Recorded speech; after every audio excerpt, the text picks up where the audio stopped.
Joining me now exclusively, Edward Nero Sr., the father of Baltimore officer Edward Nero. Sir, thank you very much for being here tonight. You know, one of the things that strikes me is that you're speaking on your son's behalf, and to some extent, I guess, on the behalf of all the officers. They're not permitted to speak. Why is that, and how can that be? I don't know that they're not permitted to speak. I believe that to their best interest, it would be beneficial for them not to make comments on the case. They are still employed by the city of Baltimore, and they do still have litigation against the state attorney.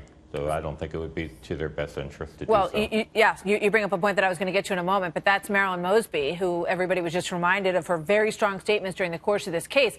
And there's a case against her now for malicious prosecution. Where does that stand?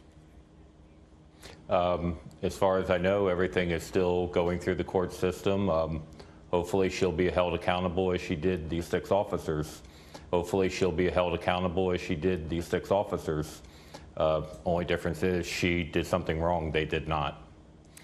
You say that you remember that morning and you called your son after you heard about what happened to Freddie Gray, and he said to you, you said you better watch out because he was an officer out on the street, and he said, yeah, that was me. What went through your mind at that moment?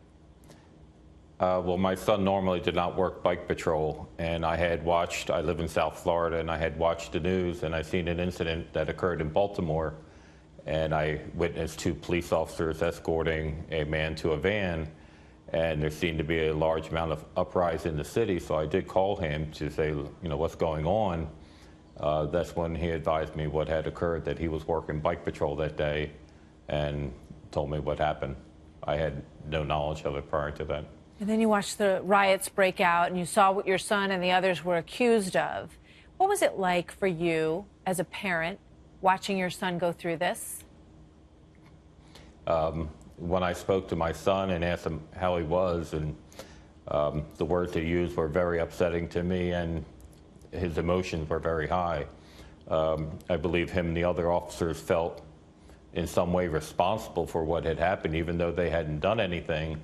But the city was looking to hang them, and it's very unfortunate that these 6 officers were being tried for the death of somebody, and they really had nothing to do with it other than doing their job. And what's been the impact on the lives of these officers and of your son? None of them are on the street anymore. What are they doing? And financially, obviously, for many of them, they've had enormous impact. Well, I can't speak for the other officers. I don't know how they're feeling. My son is glad to be back to work, and we're glad to see that he's starting to get his life back to normal. But the only problem is him and the other 5 officers will never be allowed to work the street again as patrol officers, which is why they become police officers to start with. Because they would be in danger? And be part of it.